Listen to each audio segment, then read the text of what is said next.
अच्छा, मैन्योर तो हमारे होते हैं ऑर्गेनिक और जो नेचुरल सब्सटेंसेस से हम ऑब्टेन करते हैं।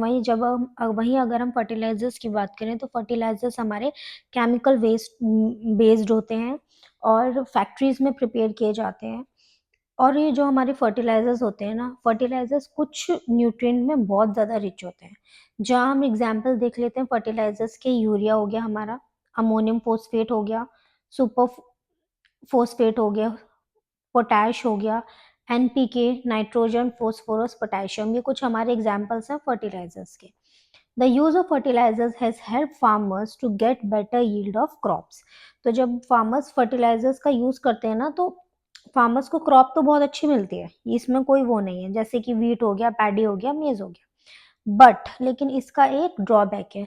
ज़्यादा फर्टिलाइजर्स यूज़ करने के भी ड्रॉबैक हैं, जिसमें एक हमारा ड्रॉबैक हो जाता है जब हम फार्मर्स एक्सेसिव यूज़ करने लग जाते हैं फर्टिलाइजर्स का, यानी कि बहुत ज़्यादा फर्टिलाइजर को यूज़ करने लग जाते हैं। तो फर्टिलाइजर्स क्या करते हैं, हमारी सॉइल को लेस फर्टाइल बना देते हैं। फर्टिलाइजर्स हमारी सॉइल को लेस फर्टाइल बना देते हैं जब हम एक्सेसिव यूज़ करते हैं फर्टिलाइजर्स का। और एक और ड्रॉबैक है कि फर्टिलाइजर्स को हम जब ज़्यादा यूज़ करते हैं तो ये क्या करते हैं, वाटर पॉल्यूशन भी कॉज करते हैं। तो फर्टिलाइजर के फायदे तो हैं, अगर हम लॉन्ग रन की बात करें ना, लॉन्ग रन में हमेशा मैन्योर ही हमारा बेस्ट रहेगा। मैन्योर बहुत ज़्यादा एडवांटेजेस होते हैं। वहीं अगर हम लॉन्ग रन में फर्टिलाइजर्स को यूज़ करें तो हमारे पास दो मेजर डिसएडवांटेजेस हो जाते हैं, जिसमें पहला हमारा डिसएडवांटेज है कि जब हम फर्टिलाइजर्स को बहुत ज़्यादा यूज़ करते हैं तो वो हमारी सॉइल को लेस फर्टाइल बनाता है, यानी कि हमारी जो सॉइल है उसकी जो उपज करने की या ग्रो करने की क्षमता है उसको वो कम कर देता है। और क्या करता है, वाटर पॉल्यूशन को भी कॉज करता है, एक्सेसिव यूज ऑफ फर्टिलाइजर्स। और अगर हम बात करें मैन्योर की, तो मैन्योर का कोई भी डिसएडवांटेज हमें देखने को नहीं मिलता। Therefore, in order to maintain the fertility of the soil, we have to substitute fertilizer with organic manure or leave the field uncultivated in between the crops. तो क्या होता है ना, अब हम फार्मर्स आज के टाइम पे बहुत ज़्यादा फर्टिलाइजर्स यूज़ कर रहे हैं, तो हमारी सॉइल की फर्टिलिटी कम हो रही है। अब सॉइल की फर्टिलिटी कम ना हो, इसके लिए हमें क्या करना चाहिए, मैन्योर का ज़्यादा यूज़ करना चाहिए। और ये जो हम कंटिन्यूअस कल्टीवेशन करते आ रहे हैं ना, कि हम अपनी फील्ड को, अपनी सॉइल को आराम ही नहीं दे रहे हैं बिल्कुल, तो हमें ऐसा नहीं करना है, हमें थोड़ा गैप देना है दो क्रॉप्स के बीच में, जिससे कि हमारी सॉइल रिप्लेनिश कर पाए अपनी जो उसकी जो कैपेसिटी थी या उसके जो न्यूट्रिएंट्स थे उनको रिप्लेनिश कर पाए। तो हमें दो क्रॉप के बीच में हमेशा गैप देना है। The use of manure improves soil texture, क्योंकि जब हम मैन्योर यूज़ करते हैं ना, तो मैन्योर क्या करता है, सॉइल के टेक्सचर को इम्प्रूव करता है, वाटर रिटेनिंग कैपेसिटी को, वाटर होल्डिंग कैपेसिटी को इम्प्रूव करता है, रिप्लेनिश करता है सॉइल को उसके न्यूट्रिएंट्स के साथ। जब हम मैन्योर का यूज़ करते हैं तो मैन्योर के हमारे पास एडवांटेजेस हो जाते हैं।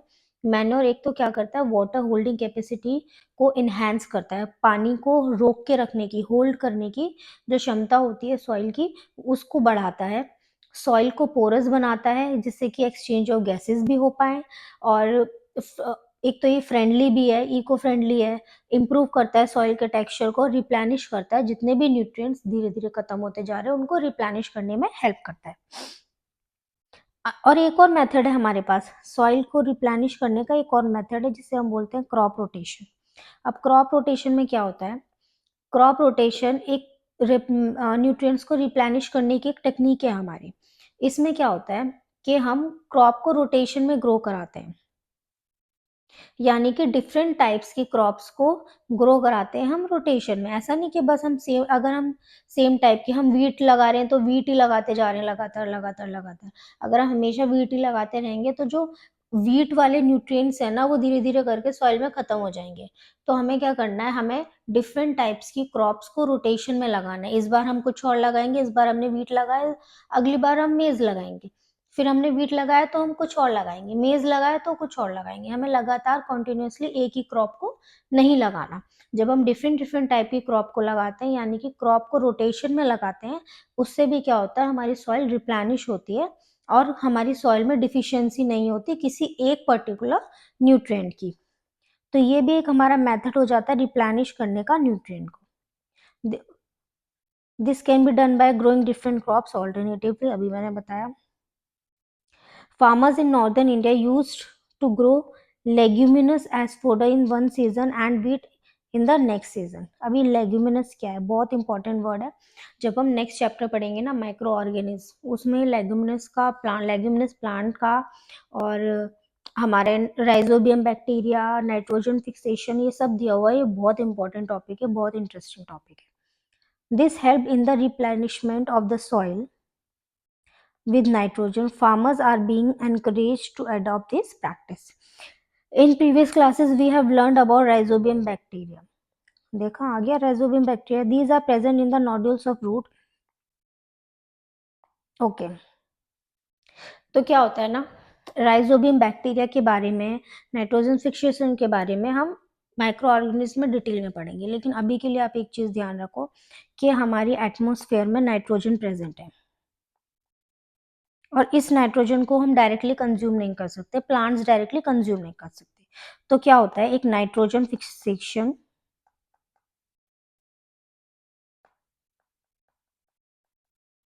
बैक्टीरिया होता है जिसका नाम है राइजोबियम बैक्टीरिया. ये बैक्टीरिया क्या करता है, ये फिक्स करता है नाइट्रोजन को. ये बैक्टीरिया सबसे पहले तो मिलता कहाँ है, ये बैक्टीरिया मिलता है रूट नोड्यूल्स में. किसकी रूट नोड्यूल्स में, लेग्यूमिनस प्लांट्स की रूट नोड्यूल्स में हमें राइजोबियम बैक्टीरिया देखने को मिलता है. Rhizobium bacteria nitrogen fixation bacteria है. ये क्या करता है, एटमॉस्फेरिक नाइट्रोजन को फिक्स करता है और हमारे प्लांट्स को प्रोवाइड कराता है. तो ये बहुत अच्छा हमारा एक नाइट्रोजन फिक्सेशन का काम करता है. राइजोबियम बैक्टीरिया बहुत इंपॉर्टेंट टॉपिक है. जब हम माइक्रो ऑर्गेनिज्म पढ़ेंगे तो एक प्रॉपर एक टॉपिक दिया हुआ है, उसमें आपको बहुत अच्छे से समझ आएगा. अभी के लिए इतना ठीक है. अब हम डिफरेंस देख लेते हैं फर्टिलाइजर्स और मैन्योर में. First difference is fertiliser is a man made inorganic salt. Man made salt है, इनऑर्गेनिक है, ये हम अब पहले कर चुके हैं, देख चुके हैं. Manure is a natural substance. Manure तो नेचुरल सब्सटेंस है ही. obtained by the decomposition of cattle dung and plant residue. Plant और एनिमल के रेजिड्यू से मिलता है हमें मैन्योर. फर्टिलाइजर्स को हम फैक्ट्रीज में बनाते हैं, मैन्योर को हम फील्ड्स में बनाते हैं, अपनी खेतों में बनाते हैं. फर्टिलाइजर कोई हमें प्रोवाइड नहीं करता सॉइल को, मैन्योर प्रोवाइड कराता है. Fertilizers are rich in plant nutrients like nitrogen, phosphorus and potassium. Manure is relatively less rich in nutrients. Fertilizer हमें अभी के टाइम पे अगर हम जल्दबाजी की बात करें तो अच्छा काम कर जाएगा, लेकिन अगर हम लॉन्ग रन की बात कर रहे हैं ना, तो लॉन्ग रन में कभी भी फर्टिलाइजर्स हमारी हेल्प नहीं करते. फर्टिलाइजर्स के डिसएडवांटेजेस ही होते हैं. हम कुछ एडवांटेजेस ऑफ मैन्योर देख लेते हैं बेटे. और एक चीज और, हम फिलहाल सिर्फ उन्हीं पॉइंट्स पे फोकस कर रहे हैं, सिर्फ और सिर्फ एग्जाम पर्सपेक्टिव को लेते हुए इंपॉर्टेंट पॉइंट्स पर फोकस कर रहे हैं. ठीक है, तो उस हिसाब से अगर आप रिवीजन करेंगे तो ये बहुत बेस्ट रहेगा, बहुत अच्छा तरीका है. आपकी बुक भी रीड हो जाएगी और इंपॉर्टेंट पॉइंट्स भी आपको मिल जाएंगे. Advantages of manure. The organic manure is considered better than fertilisers. Organic चीज तो वैसे भी केमिकल से हमेशा ही अच्छी है ना. क्या मैन्योर क्या करते हैं, एनहांस करते हैं वाटर होल्डिंग कैपेसिटी को, अभी बताया मैंने आपको. Make the soil porous due to which exchange of gases become easy. Soil को पोरस बनाते हैं जिसकी वजह से जो एक्सचेंज ऑफ गैसेस है वो इजी हो जाए. देखो हमें पता है हमारी मिट्टी में बहुत सारे माइक्रो ऑर्गेनिज्म हमें देखने को मिलते हैं, अर्थवॉर्म देखने को मिलते हैं. तो जब हमारी सॉइल पोरस हो, जो हमारे मैन्योर होते हैं ना, वो हमारी सॉइल को पोरस बनाते हैं, जिसकी वजह से गैस जो है या कार्बन डाइऑक्साइड, ऑक्सीजन है, इन दोनों गैसेस का अच्छे से एक्सचेंज हो पाए. जब ये अच्छे से एक्सचेंज हो पाएगी तभी तो माइक्रो ऑर्गेनिज्म और ज्यादा ग्रो कर पाएंगे हमारी सॉइल में.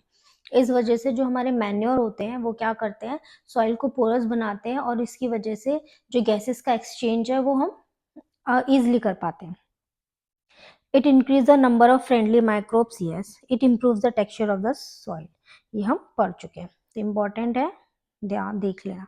अच्छा, अब तक हम क्या क्या कर चुके हैं हम प्रिपरेशन ऑफ सॉइल देख चुके हैं, हम सोइंग देख चुके हैं, हम मैन्योर एंड फर्टिलाइजर्स देख चुके हैं, इंपॉर्टेंस देख चुके हैं मैन्योर और फर्टिलाइजर्स के, फर्टिलाइजर के डिसएडवांटेजेस देख चुके हैं, मैन्योर के एडवांटेजेस देख चुके हैं, फर्टिलाइजर्स और मैन्योर में क्या डिफरेंस है हम वो देख चुके हैं। इसके अलावा हमने कंटिन्यूस कल्टीवेशन देखा, क्रॉप रोटेशन देखा, ठीक है।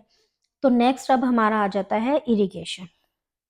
हमारा जो फोर्थ स्टेप है वो है इरिगेशन। अब इरिगेशन में क्या होता है, देखो हमें भी ना, ह्यूमन बींग्स को भी जिंदा रहने के लिए पानी की बहुत ज्यादा जरूरत है ना।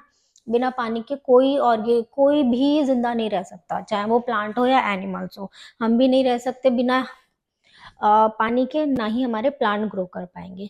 तो इरिगेशन में क्या होता है, इरिगेशन में हम करते हैं वाटर की सप्लाई। हम क्या करते हैं, रेगुलर इंटरवल पे supply of water to the crop at regular intervals। तो इरिगेशन में हम क्या करते हैं, वाटर को सप्लाई करते हैं रेगुलर इंटरवल पे, उसे हम इरिगेशन बोलते हैं, ठीक है। और क्या होता है ना बेटे, कि जो हमारे पानी की रिक्वायरमेंट है ना, वाटर की रिक्वायरमेंट है, वो क्रॉप के हिसाब से सबकी, हर क्रॉप की अलग अलग होती है। किसी क्रॉप को ज़्यादा पानी की ज़रूरत पड़ेगी, किसी क्रॉप को कम पानी की ज़रूरत पड़ेगी। तो जो वाटर रिक्वायरमेंट है ना, वो हमेशा डिफरेंट होती है हर क्रॉप की।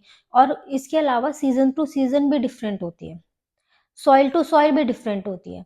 अगर किसी सॉइल की के अंदर पहले से ही बहुत अच्छा खासा मॉइस्चर है, तो उस सॉइल में हमें ज़्यादा पानी देने की, ज़्यादा सप्लाई करने की वाटर ज़रूरत नहीं पड़ेगी।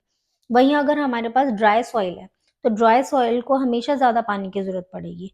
तो जो सप्लाई है ना, या नीड है वाटर की, वो डिफरेंट होती है crop to crop, season to season और सॉइल टू सॉइल, ठीक है। कुछ ऐसे हमारे क्रॉप्स होते हैं या फिर हमारी समर क्रॉप्स होते हैं जिनको पानी की ज़्यादा ज़रूरत होती है। समर क्रॉप को क्यों पानी की ज़्यादा ज़रूरत होती है, क्योंकि समर के टाइम पे जो इवेपोरेशन रेट होता है वो हाई होता है। वहीं अगर हम विंटर की बात करें, तो विंटर में इवेपोरेशन रेट कंपैरेटिवली कम होता है। इसलिए जो इतनी भी हमारी समर क्रॉप है ना, उनको हमेशा ज़्यादा पानी की ज़रूरत पड़ती है। वहीं अगर हम बात करें विंटर क्रॉप की, तो उन्हें कम पानी की ज़रूरत पड़ती है। तो क्या हो गया, ये सीज़न टू सीज़न इस तरीके से डिफरेंस आता है इसमें। All living beings need water to live. अभी ये हमें पता है, सारे लिविंग बीइंग्स हैं, सबको पानी की जरूरत है। Water is important for growth, plant growth and development. Water is absorb by the plant root. जो प्लांट की रूट होती है वो वाटर को एब्जॉर्ब कर लेती है, अलॉन्ग विद वाटर मिनरल्स। और पानी के साथ साथ मिनरल्स, फर्टिलाइजर्स भी एब्जॉर्ब कर लेते हैं plants. Plant contain nearly 90% of water. Plant के अंदर 90% वाटर प्रेजेंट होता है। Water is essential because germination of seeds does not take place under dry condition। पानी बहुत इंपॉर्टेंट है हमारी क्रॉप्स के लिए। और वो इम्पोर्टेंट क्यों है, अगर ड्राई कंडीशन होगी, पानी प्रॉपर नहीं होगा, तो सीड हमारा जर्मिनेट करेगा ही नहीं। और सीड ही अगर जर्मिनेट नहीं करेगा तो हमें क्रॉप भी नहीं मिलेगी।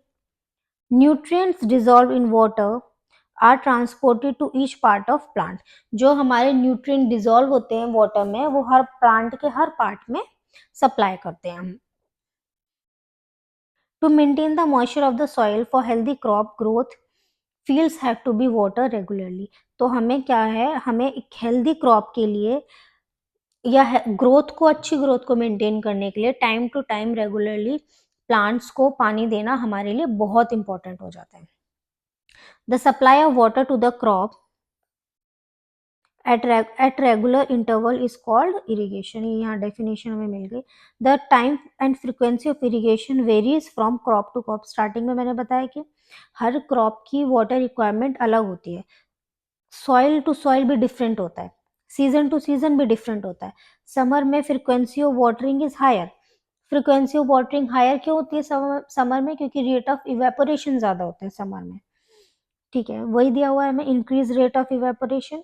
तो इसलिए जो हमारा इरिगेशन का टाइम है ना, वो डिपेंड करता है हम कौन सी क्रॉप लगा रहे हैं, कौन से सीजन में लगा रहे हैं, कौन से सॉइल में लगा रहे हैं। इन तीन चीज़ों पे हमारा इरिगेशन डिपेंड करता है। अच्छा, अब हमारे पास कुछ सोर्सेज ऑफ इरिगेशन है। हमें पानी कहाँ कहाँ से मिलता है, ऐसे कौन कौन से सोर्सेज हैं जहाँ से हम अपनी क्रॉप को पानी दे सकते हैं। कुछ हमारे पास सोर्सेज हैं, जैसे वेल्स हो गया, कुएं, ट्यूबवेल्स हो गया, पॉन्ड्स हो गया, लेक हो गया, रिवर हो गया, डैम्स हो गया, कैनाल्स हो गया, ये हमारे कुछ सोर्सेज हैं, वाटर के सोर्सेज है इरिगेशन के, जिनके थ्रू हम अपनी क्रॉप को वाटर प्रोवाइड करते हैं। अच्छा, अब हमारे पास ना मेथड्स हैं इरिगेशन के। हमारे पास दो मेथड्स हैं इरिगेशन के। फर्स्ट है हमारा ट्रेडिशनल मेथड, सेकंड है हमारा मॉडर्न मेथड। हमने अभी देखा इरिगेशन क्या होता है। इरिगेशन है हमारा supply of water to the crop at regular interval, और हमारे पास सोर्सेज ऑफ इरिगेशन क्या है, wells, tubewell, pond, lake, river, dams, canals, ये हमारे सोर्सेज ऑफ इरिगेशन है।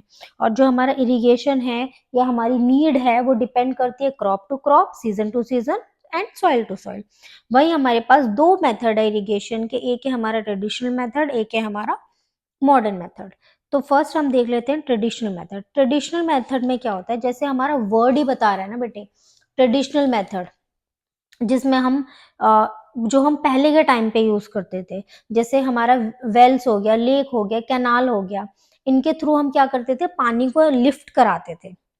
ठीक है, पानी को लिफ्ट करते थे यानी कि खींचते थे पानी को, जमीन में से पानी को खींचना। ये हमारे कुछ ट्रेडिशनल मेथड के एग्जाम्पल थे, जिसमें हमें लेबर की जरूरत पड़ती थी, ह्यूमन लेबर हो गया, हमारे कैटल हो गया, इनकी जरूरत पड़ती थी हमें पानी को जमीन से खींचने के लिए। ठीक है, कभी कभी हम पंप्स का भी यूज करते थे पानी को खींचने के लिए, लिफ्ट कराने के लिए। हम डीजल का भी यूज करते थे, बायोगैस का भी, इलेक्ट्रिसिटी का भी, सोलर पैनल्स का, सोलर एनर्जी का भी हम यूज करते थे। तो ये कुछ हमारे ट्रेडिशनल मेथड थे। इस मेथड में क्या होता था, हमें ह्यूमन लेबर और कैटल की भी जरूरत पड़ती थी पानी को खींचने के लिए, या फिर हमारे वेल्स हो गए, लेक हो गया, कैनाल हो गया, इन इन पर हम डिपेंड करते थे। तो ये कुछ हमारे एग्जाम्पल हैं ट्रेडिशनल मेथड के। नेक्स्ट है हमारा, हाँ, वाटर को लिफ्ट करने के लिए हम यूज करते थे इन चीजों का, डीजल हो गया, बायोगैस हो गया। फिर उसके बाद क्या हुआ, हम लेके आए एक मॉडर्न मेथड ऑफ इरिगेशन।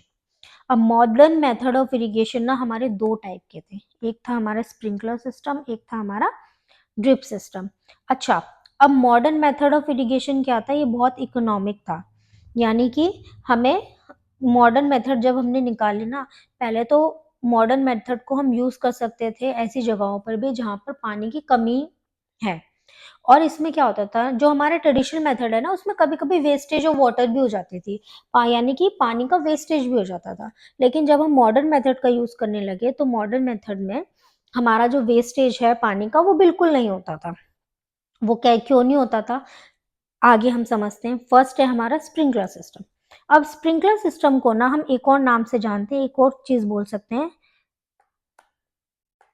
इसे हम बोल सकते हैं फॉल्स रेनिंग। स्प्रिंकलर सिस्टम को हम फॉल्स रेनिंग भी बोल सकते हैं। ऐसा क्यों हम बोल रहे हैं, जैसे बारिश होती है ना, सबने देखा है बारिश किस तरह होती है, उसी तरीके से क्या होता था स्प्रिंकलर सिस्टम में, ये एक ऐसा सिस्टम बनाया था हमने कि हम वाटर को स्प्रिंकल करते हैं क्रॉप पर। हम क्रॉप पर वाटर को स्प्रिंकल करते हैं, और ऐसे स्प्रिंकल करते हैं ना जब हम, तो ऐसा लगता है जैसे बारिश हो रही है। तो हमने इसका नाम रख दिया फॉल्स रेनिंग। देखा है, अगर हम बारिश में खड़े हो जाएं तो ऐसा नहीं लगेगा कि हमारे जो क्लाउड्स हैं वो स्प्रिंकल कर रहे हैं हमारे ऊपर पानी, है ना।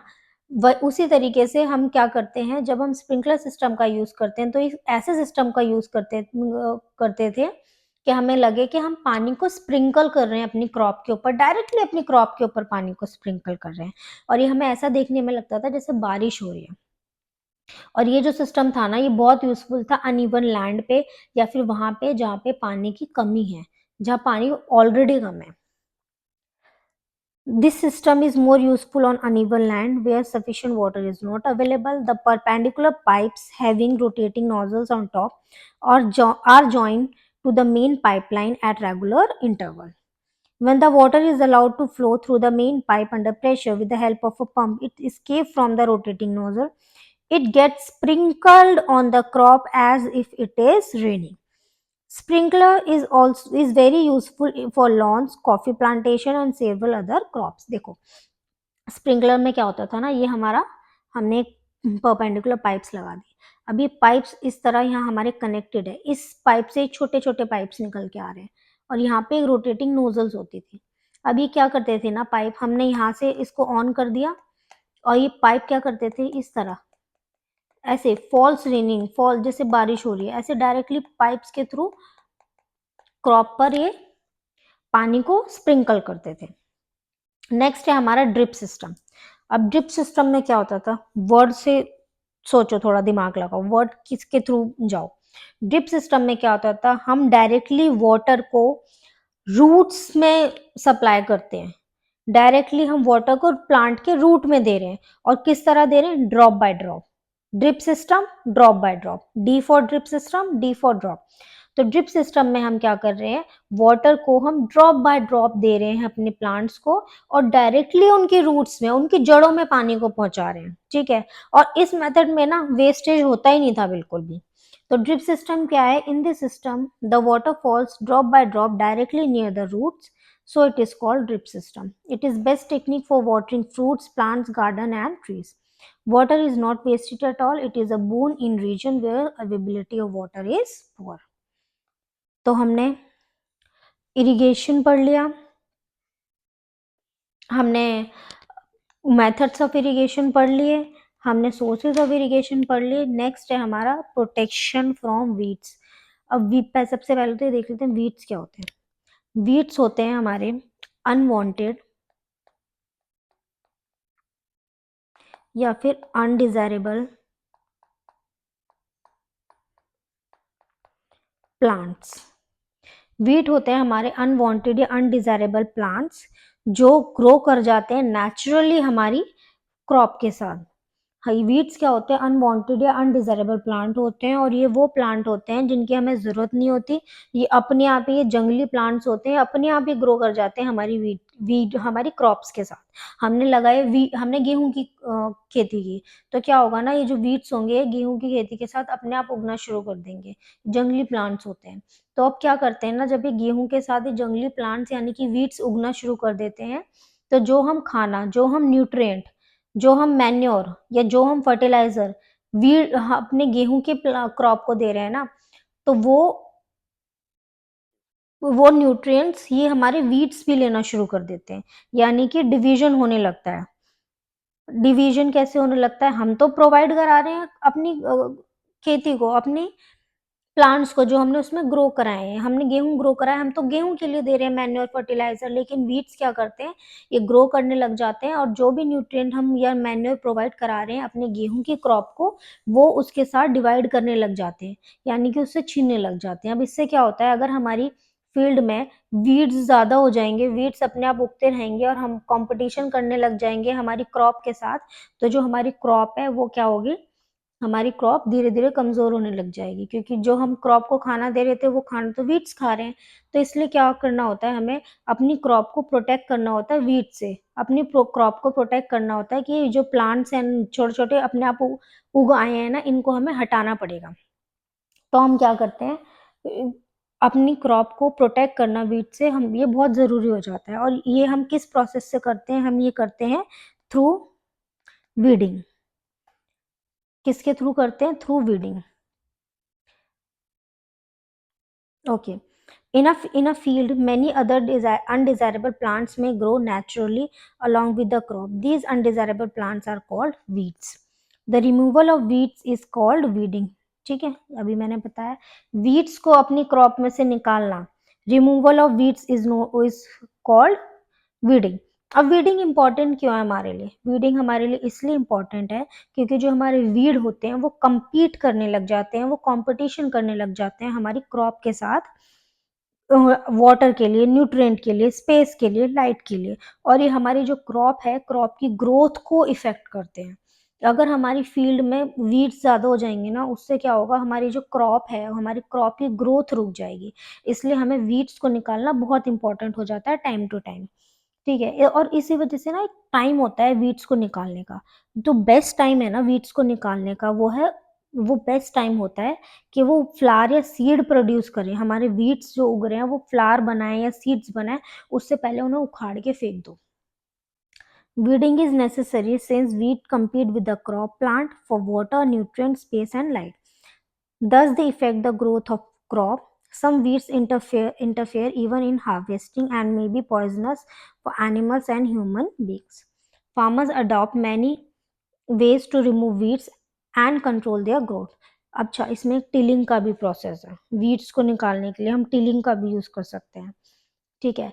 सोइंग और टिलिंग कब की जाती है? सोइंग से पहले। हम सीड ड्रिल का यूज, अच्छा वीड्स को निकालने के ना कुछ हम 3 मेथड देख लेते हैं। फर्स्ट मेथड है हमारा टिलिंग। ये की जाती है बिफोर सोइंग। सेकेंड है हमारा सीड ड्रिल। हम सीड ड्रिल के थ्रू भी वीड्स को निकाल सकते हैं। थर्ड है हमारा मैनुअल रिमूवल। मैनुअल रिमूवल में क्या होता है, हम फिजिकली वीड्स को निकालते हैं, या तो हम उन्हें काट देते हैं या उन्हें जड़ से निकाल देते हैं।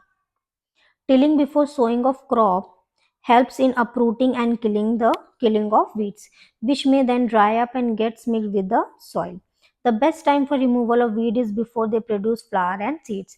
जो बेस्ट टाइम होता है वीड्स को निकालने का वो है कि वो इससे पहले कि अपनी जड़ें मजबूत करें, सीड बनाए, फ्लावर बने, उससे पहले उन्हें उखाड़ के फेंक दो।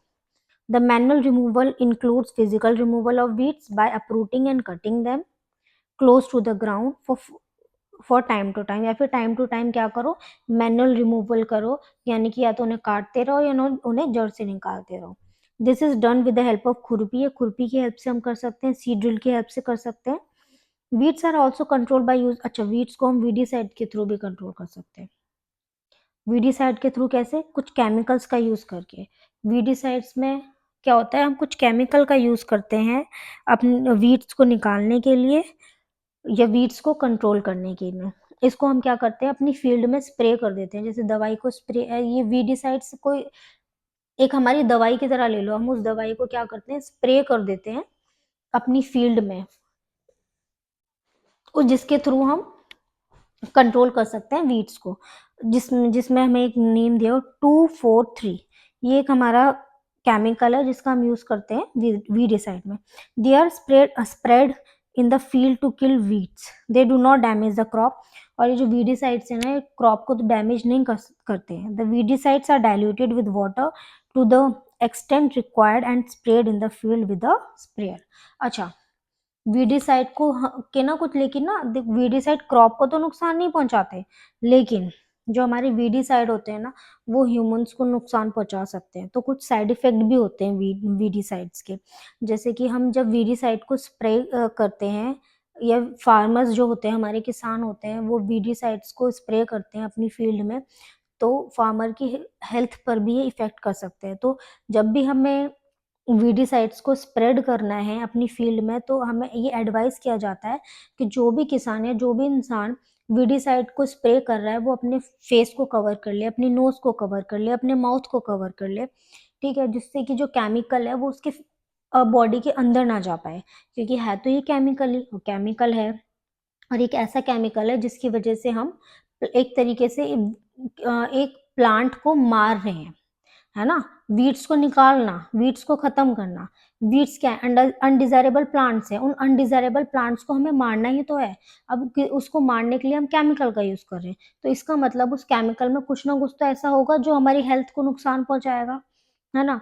तो क्या करते हैं फार्मर्स, अपने फेस को, अपने हाथ पैरों को, सबको कवर कर लेते हैं, जिससे कि कोई स्किन एलर्जी ना हो, पेट में ना चला जाए वो कोई केमिकल। तो ये एडवाइस किया जाता है कि जब भी वीडिसाइड करो, जब भी स्प्रे करो वीडिसाइड का, तो हमेशा अपने फेस को कवर करो, नोज को कवर करो किसी क्लॉथ से, उसके बाद इस केमिकल का यूज करो। The weedicides are spray during the vegetative growth of wheat before flowering, और ये सब काम हमें फ्लावर बनने से या सीड बनने से पहले करना होता है। स्प्रेइंग ऑफ वीडिसाइड में effect the health of farmers, yes, they they should use this chemicals very carefully, बहुत ध्यान से इस केमिकल को यूज करना होता है। Cover their nose mouth with a piece of cloth during spraying of this chemical. ठीक है, अब यहाँ तक हम पढ़ चुके हैं, हमने वीडिसाइड देख लिया। अच्छा, एक ना पेस्टिसाइड्स भी होता है।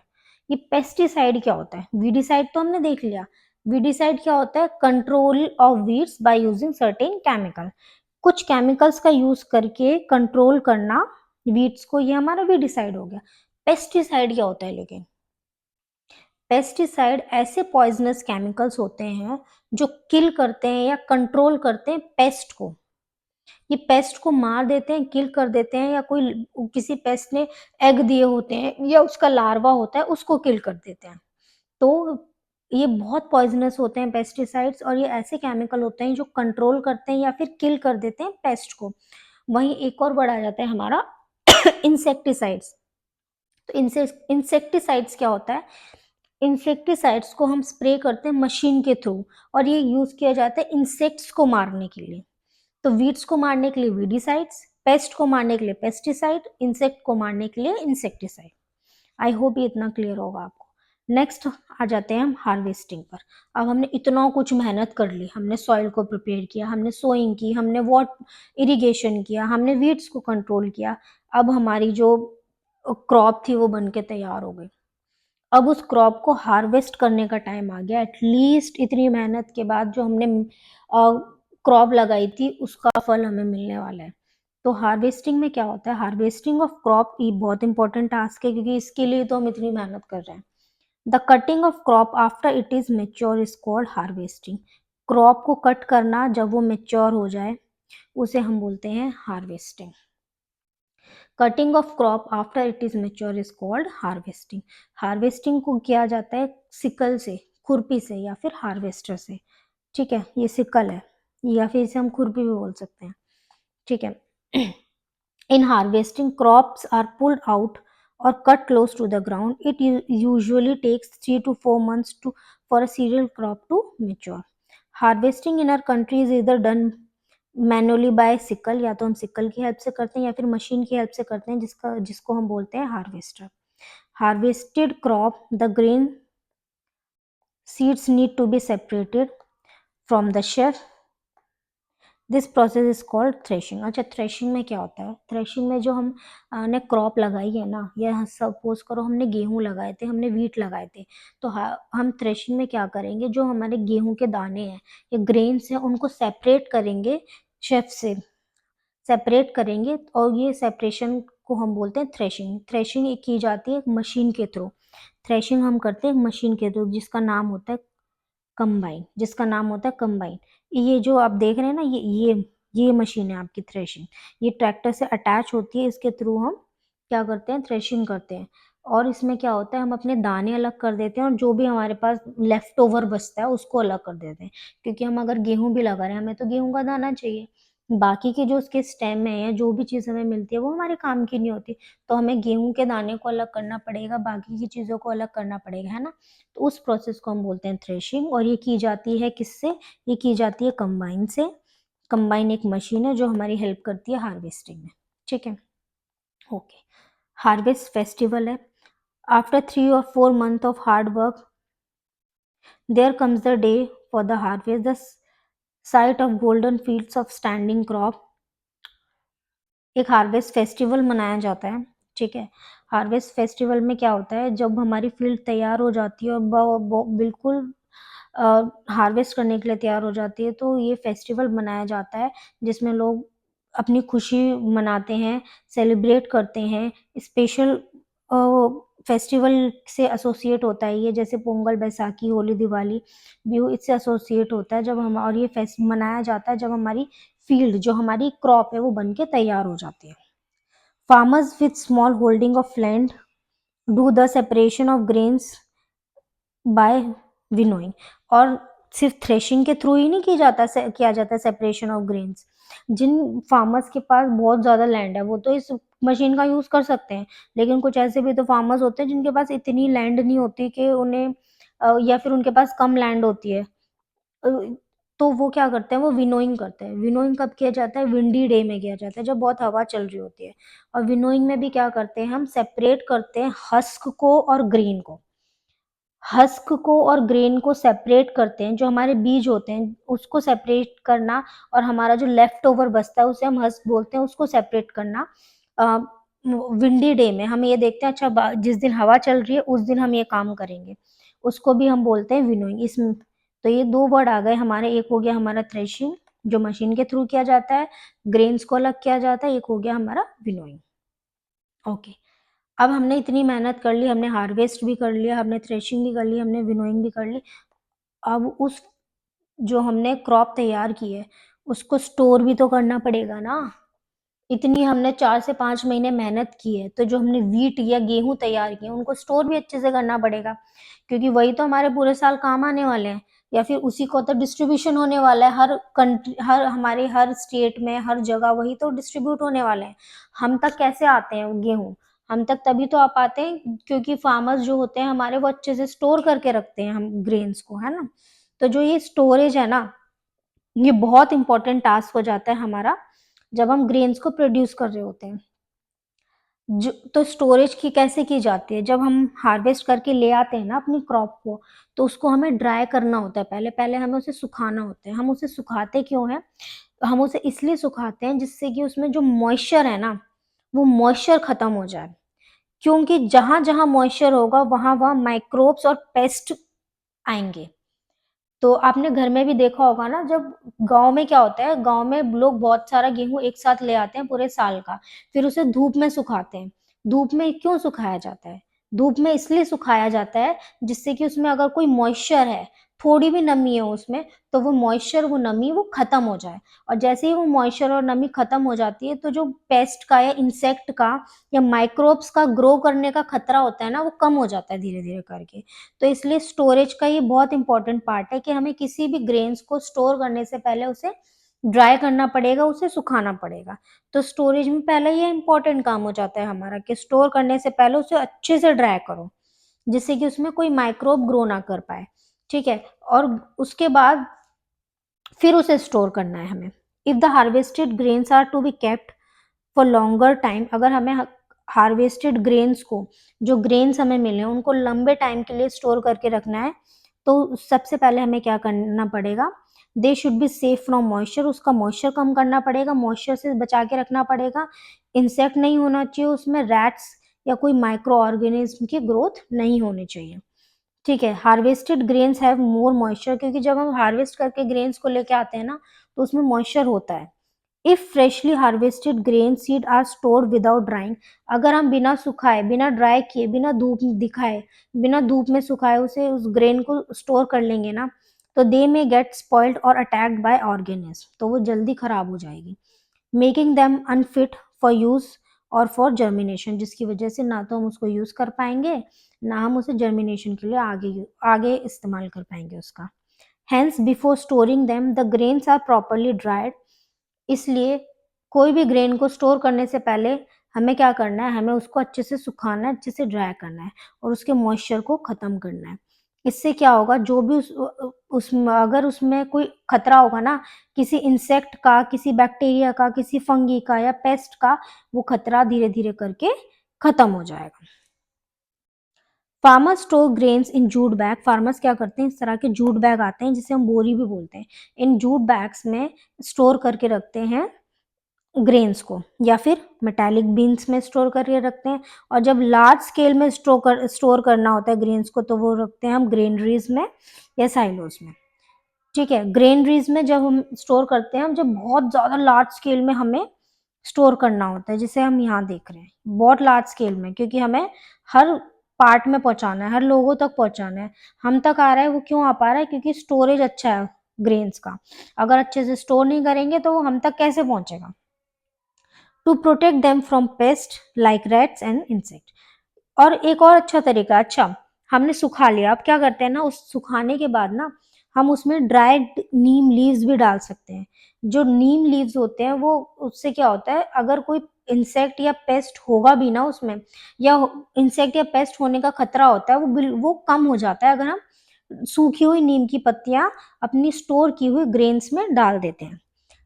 For storing large quantities of grains in big godowns, specific chemical treatments are required to protect them from pests and microorganisms. वहीं अगर बहुत गोडाउन में हम स्टोर करके रखते हैं, तो उसमें क्या करते हैं, कभी-कभी कुछ केमिकल्स ट्रीटमेंट का भी यूज़ करते हैं, जिससे कि उसमें माइक्रो ऑर्गेनिज्म की ग्रोथ ना हो पाए।